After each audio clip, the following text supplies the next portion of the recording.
నమస్కారం అండి. నమస్కారం. మా మేడారం టీవీ వీక్షకులకు నమస్కారం. మేము నీతి, న్యాయం, ధర్మంగా ప్రజల పక్షాన నిలబడి మేము ఏ వార్త టెలికాస్ట్ చేసినా కానీ సంబంధిత అధికారులు స్పందిస్తూ ఆ సమస్యల్ని పరిష్కరించే దశలో ఎందరో ప్రభుత్వ అధికారులు కానీ ప్రజాప్రతినిధులు కానీ వారు ఈ వార్తను స్వీకరించి చాలా మంది కూడా నిజమే మేడారం టీవీ ఛానల్లో టెలికాస్ట్ అయిన వార్తల్లో నిజాలు ఉంటాయని దీన్నే న్యాయ నిర్ణేతగా మా వార్తల్ని తెలుసుకొని ఎన్నో సమస్యలు పరిష్కరించిన ప్రతి ఒక్కరికి జయశంకర్ భూపాలపల్లి జిల్లా కావచ్చు, ఇతర జిల్లాలు కావచ్చు, అనేక సమస్యల్ని పరిష్కారాన్ని చూపిన వారందరికీ పేరు పేరున ధన్యవాదములు. ఇప్పుడు మీ ముందుకు మరొక సమస్య మీ ముందు పెడుతున్నాము. ఈ వార్త ఎవరిని ఉద్దేశించడం కాదు. మీడియా అంటేనే ప్రజల పక్షాన నిలబడి ఆ సమస్యల్ని మీ దృష్టికి తీసుకురావడమే మా వంతు. మాకు ఎవరి మీద ద్వేష రాగద్వేషాలు ఉండవు. ఒక సమస్యను సమాజానికి అందించడమే మా ధ్యేయం. నిజాన్ని నిర్భయంగా చెప్పడమే మా మేడారం టీవీ నైజం. ఇక్కడ జయశంకర్ భూపాలపల్లి జిల్లా గన్పూర్ మండలం చెల్పూరు గ్రామానికి చెందిన మాజీ సర్పంచ్ గారి వేదన. ఆ మాజీ సర్పంచ్ గారి పేరే నరహరి మనెమ్మ గారు. సర్పంచ్గా వాళ్ళ ఆయన భగవాన్ రెడ్డి గారు, ఈ మాజీ సర్పంచ్ గారు సుదీర్ఘంగా 11 సంవత్సరాలు సర్పంచ్గా కొనసాగిన వారికే కష్టం వచ్చింది.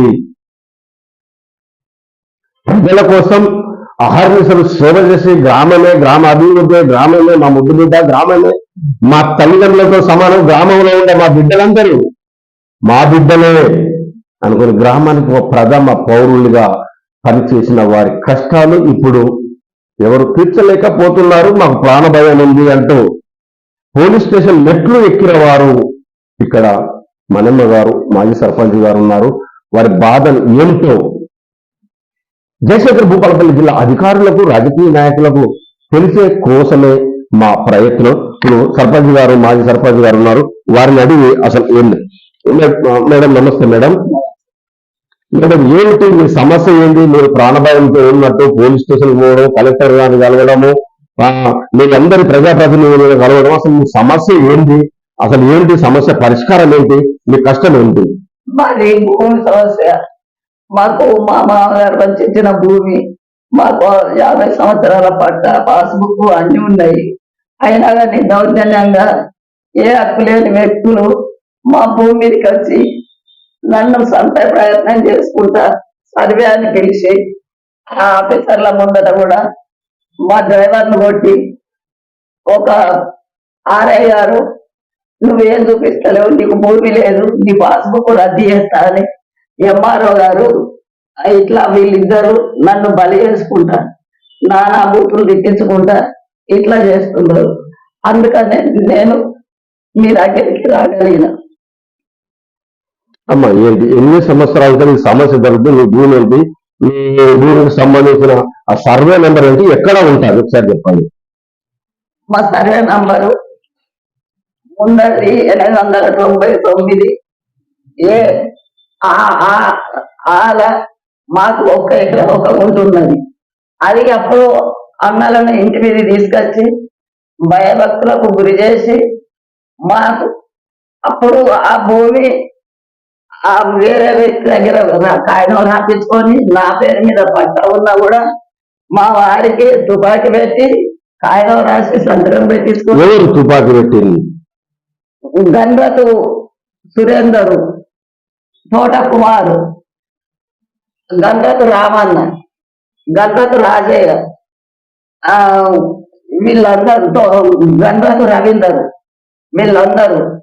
గన్రతు రాజయ్య బావ జనశక్తిలో పనిచేస్తున్నారు. అప్పుడు ఆయన ఇట్లా బెదిరించి ఆ భూమికి ఈ సంఘటన జరిగి ఇప్పుడు 25 సంవత్సరాలు. అప్పుడే ఇల్లు కూల్చిండు. అప్పుడే అంటే ఇల్లు మీరు కూల్చింది ఎప్పుడు ఏ సంవత్సరము, అసలు మీరు ఇల్లు కూల్చిన తర్వాత ఏం జరిగింది, మీరు ఎక్కడికి మరి తల దాచుకోవడానికి ఎక్కడ పోయారు, అది కూడా ఒకసారి చెప్పండి. అప్పుడు ఇల్లు కూలిన సంవత్సరం. ఇప్పుడు ఇల్లు ఎలా కూలింది? ఇల్లు అన్నలు పేల్చిండ్రు. ఆ ఇల్లు అన్నలు పేల్చిండ్రు. టెలిఫోన్ ఎక్స్చేంజ్ మా ఇంట్లో ఉంటే అది పేల్చిండ్రు. పేల్చిన తర్వాత మేము తలదాచుకోవడానికి 25 సంవత్సరాలు దగ్గరకు వచ్చింది. హన్మకొండకు వచ్చి మేము తిండికి లేక కట్టుబట్టలతో బయటకు వచ్చినాము. మా బాబు ఏదో ఎక్కడో ఏదో చేసుకొని బతుకుతాడు. అయినా కూడా అప్పటి నుంచి ఇప్పటి వరకు మా మీద పోరాటం జరుగుతూనే ఉన్నది. ఇప్పుడు ఏ పంచాయతీ లేని భూమి 886 నా భూమి ఉంటే రేపు పొద్దున సర్వేనంగా ఇవాళ పొద్దున ఫోన్ చేసి, ఇవాళ సాయంత్రం ఫోన్ చేసి రేపు నువ్వు సర్వేకు రావాలమ్మా అన్నాడు.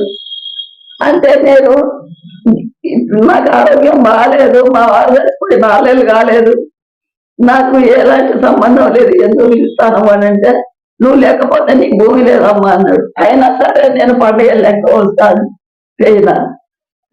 ఏం చేసిండ్రు వాళ్ళు 30 మందిని పెట్టుకున్నారు. అలా గణపతి సురేందర్ సర్పంచ్ దగ్గర పిలిపించిండు. పిలిపిస్తే సర్పంచ్ దగ్గర పోయినా సర్పంచ్ కూడా చెప్పిండు ఆమె భూమి ఆమెకి ఏదో అడ్డులు చూపించి మీరు చేసుకోండి, ఇంకెన్నేళ్ళు ఉంచుకుంటుంది ఈ సమస్య అని కూడా చెప్పిండు. చెప్పినా కూడా వాళ్ళు వినిపించుకోకుండా భూమి మీదకి వచ్చి దౌర్జన్యంగా సర్వే చేయమని అన్నారు. అంటే ఎక్కడ ఉంటుంది మీ భూమి? ఎక్కడ ఉంటుంది? మాది ముందట సిమరెంట్ వెనక రైస్ మిల్లు పక్కతో నాది భూమి 886. ఎన్ని ఎకరాలు ఉంటుంది? 2 ఎకరాలు 4 గుంటలు. 2 ఎకరాల 4 గుంటలు ఉంటది. అది నేను చూపియాలంటే వాళ్ళు చూపిస్తానంటే ఇష్టం ఉన్నట్టు అలా సంబంధం లేని వ్యక్తులు కూడా ఒక 20-30 మందిని ఆర్ఐ జమ చేసి సర్వే గారు ఆర్ఐ గారు వాళ్ళందరూ ఉన్నారు. నాకు ఒక డ్రైవరే ఉన్నాడు నా ఎంబడి. సరే డ్రైవర్ కూడా ఈ వీడియో తీస్తాను ఫోన్ పట్టుకుంటే వాడిని నానబూతులు తిట్టిండ్రు, ఫోన్ గుంజుకున్నారు. సురేందర్ ఫోన్ గుంజుకున్నాడు. వాడిని బయటికి నడవని ఆర్ఐ తిట్టిండు. ఆర్ఐ తిట్టంగానే వాడు దూరం పోయి ఉన్నాడు. వీళ్ళందరూ ఇట్లా ఎట్లనో ఉన్నారు. అంత నాకు ప్రాణభయం ఉన్నదని చెప్పి నేను సర్వేకు ఉండానంటే ఏం కాదు లేకపోతే మేము వేరే రకంగా రాస్తాం కాగితం అని అన్నారు. అన్నా కూడా నేను అన్నా నాకు ఒక మళ్ళా డేట్ పెట్టింది, ఆ డేట్కు నేను వస్తా అని చెప్పిన. చెప్తే మళ్ళా 25 తారీఖు డేట్ పెట్టింది. 25 తారీఖు నేను పోయే వరకు ఆర్ఐ వాళ్ళందరినీ పిలుచుకొని ఒక రేపుల గుడిసె ఉందట కుప్ప పెట్టుకొని మాట్లాడుకుంటూ కూర్చున్నాడు. నేను చక్కగా నా భూమి కాడికి పోయినా నేను కూర్చున్న తర్వాత సర్వే వాళ్ళని భూమి చూపిస్తావా అని అడిగాడు. చూపిస్తా, దానికే వచ్చిన నా దగ్గర పేపర్లు ఉన్నాయి అని కూడా చెప్పినాక పోయి మళ్ళీ వాళ్ళందరినీ తీసుకొని వచ్చిండు ఆర్ఐ. వచ్చినాక వీళ్ళందరూ ఉంటే నేను చూపించలేను, ఈ భూమి మీద సంబంధం ఉన్న వ్యక్తులు ఉంటేనే నా భూమి నేను చూపించగలుగుతా. అంటే నాది భూమి, మీ భూమిని నాది భూమి అనుకుంటున్న వారు ఎన్ని సంవత్సరాల వాళ్ళు దున్నుకుంటున్నారా? వాళ్ళు దున్నుతలేరు, ఎన్నడూ అడుగుపెట్టలే. ఇప్పుడు ఈ కాంగ్రెస్ ప్రభుత్వం వచ్చిన దగ్గర నుంచే నా భూమి మీదకి అటాచ్ అవుతాడు. అట్లా ఇన్ని రోజులు రాలే. నేను ఊరు వదిలిపెట్టిపోయిన దగ్గర నుంచి నా భూమి నాకే ఉన్నది. మేము కొన్ని రోజులు అట్లా జామాయిల తోట పెట్టుకున్నాం, కొద్ది రోజులు పద్దొన్న పోసుకున్నాం. అయినా మా వారికి సంట్లు పడ్డాయి. ఆయన ఆరోగ్యం బాగలేక నేను ఆయనను కాపాడుకుంటూ హన్మకొండలే ఉంటున్నా. అంటే ఆ భూమి ఎలా వచ్చింది? వారసత్వం వచ్చింది? వారసత్వం వచ్చింది. మా మామగారు మా వారికి పంపించారు. మా వారు జరిగిపోయిన తర్వాత నా మీదకి వచ్చింది పాస్బుక్. అంటే ఇప్పుడు మరి దీనికి రైతు బంధు వస్తుందా? రైతు బంధు పడ్డది. ఇంకా నా కాడికి వచ్చే వరకు ఈ కాంగ్రెస్ ప్రభుత్వంలో ఇప్పుడైతే పడలేదు. ఇప్పుడు పడలేదు. కానీ సర్వేకు పిలిచి ఒక ఎంఆర్ఓ ఒక ఆర్ఐ అయితే పెట్టరాని ఇబ్బందులు పెడుతుండ్రు. ఎక్కడ ఏం మండలం అది? గన్పూర్ మండల్, మొల్గన్పూర్ మండల్. ఇప్పుడు నేను భూమి చూపి అని సెకండ్ టైం అంటే అద్దులు చూపిస్తుంటే వాళ్ళు వచ్చి వెనక నుంచి వచ్చి మా డ్రైవర్ను కొట్టి ఫోన్ ముందుకున్నారు. మీ డ్రైవర్ పేరేంటి? రవి ఉమ్. ఎనుమల్ల రవి. ఆయన మీద దాడి చేయడానికి కారణాలు ఏంటి? ఫోన్ చేతిలో ఉన్నది, నువ్వు వీడియో తీస్తావు అని. వీడియో తీస్తావు, నువ్వు నడుము ఇక్కడి నుంచి అన్ని, ఆమెకు నువ్వు కాపలా ఉంటానవు అని. ఎక్కడ ఇది జరిగింది? ఎక్కడ ఇది జరిగింది? నా ల్యాండులే. మీ ల్యాండులే? నా ల్యాండులే. నా ల్యాండులే జరిగింది. వాళ్ళంత మంది వచ్చిండ్రు, వాళ్ళకు ఎలాంటి పేపర్ లేదు, ఎలాంటిది లేదు. అయినా నాది అనే ఇంత దౌర్జన్యం దేనికి? నేను ఇది అయిన తర్వాత మండల ఆఫీస్కు పోయినా. మండల ఆఫీసు పోయి ఎంఆర్ఓ గారికి ఒక లెటర్ ఇచ్చిన. అంతకు ముందే సర్వే అన్నప్పుడు అది సర్వే కానిస్తలేరని కలెక్టర్ దగ్గర పోయినా. పోతే కలెక్టర్ గారు ఎంఆర్ఓకు ఫోన్ చేసి ఇది ఎందుకు ఇట్లా చేస్తున్నారు, సర్వే చేపియండి అని చెప్పింది. ఒక పోలీసు ప్రొడక్షన్ తీసుకోనన్నా చేపియండి చెప్తే ఎంఆర్ఓ గారు ఏదో స్పందించాలి దాని మీద. అయినా కూడా నేను సెకండ్ టైం మళ్ళా పోయినా. మళ్ళా పోయి ఇట్లా మా డ్రైవర్ని కొట్టినాక నాకు సర్వే లేదని అక్కడ వదిలేసి నేను చక్కగా మండల ఆఫీసు పోయినా. మండల ఆఫీస్కి పోయి ఎంఆర్ఓ గారికి ఒక లెటర్ ఇచ్చి, సార్ ఇట్లా జరుగుతుంది అని తెలిసింది. నేను పిలిస్తే మీరు ఎందుకు ఇట్లా చేసిన నన్ను పిలిపించంటే ఎంఆర్ఓ అంటాడు, నువ్వు నాకు చెప్పిపోయినవా, నీకు నేను కాపలు ఉంటానా, నాకు తల వచ్చిందా అని ఒక ఎంఆర్ఓగా అవి ఏమేం మాట్లాడినాడో ఇటు అనుకుంటే అటు లేచిపోతాడు ఊళ్ళకు. అట్లా సపరేట్ బయటకు వచ్చినాక మా అల్లుడు గారు వెళ్తే ఒక సైకిల్ రాయి అని అంటే మా మేనల్లుడు భాస్కర్ రెడ్డి ఆయన ఆర్ఐ రూమ్ లో కూర్చొని ఆర్ఐకు ఇట్లా ఎక్స్ప్లెయిన్ చేసుకుంటా రాసుకుంటే అందులకు ఫోన్ చేసి ఆ ఎదుటి వ్యక్తులను ఆర్ఐ పిలిచిండు.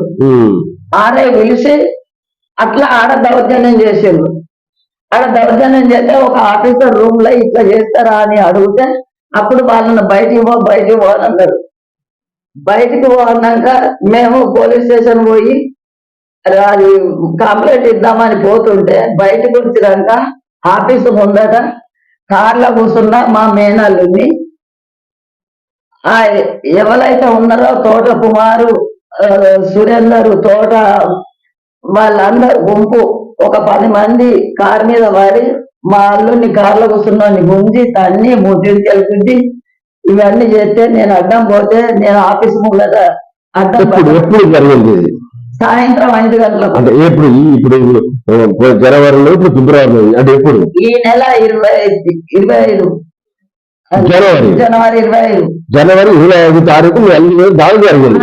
ఎక్కడ ఇది? మండల ఆఫీస్ దగ్గర. MRO office? ఎంఆర్ఓ ఆఫీస్ ఎదురుగానే మెట్ల దగ్గరనే జరిగింది. ఆఫీస్ వాళ్ళంతా చూసిండ్రు, అందులో కెమెరాలు ఉన్నాయి. అది తీసుకుపోయి పోలీసు వచ్చి అప్పుడు ఆపిండు.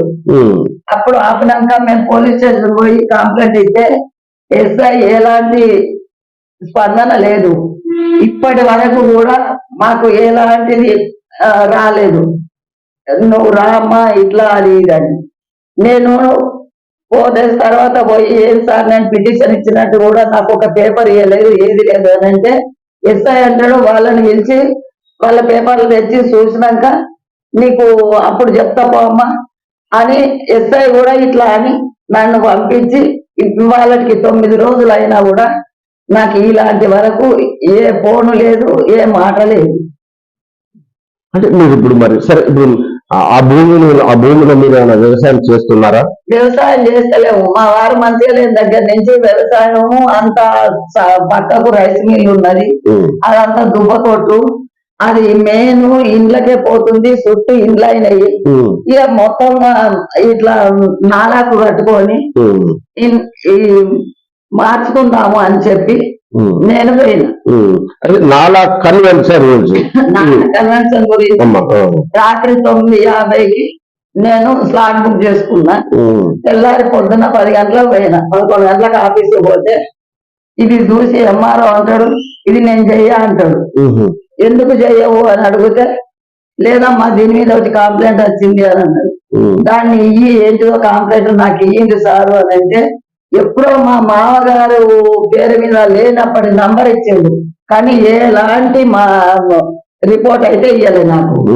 సార్ మరి ఇట్లా ఏమన్నా కేసు ఉంటే నాది సాట్ బుక్ కాదు కదా, మరి నాకు నోటీస్ రావాలి కదా, మరి మీకు నోటీస్ వచ్చినట్టు ఏమన్నా చూపించండి అంటే నేను చూపియ్య అంటాడు.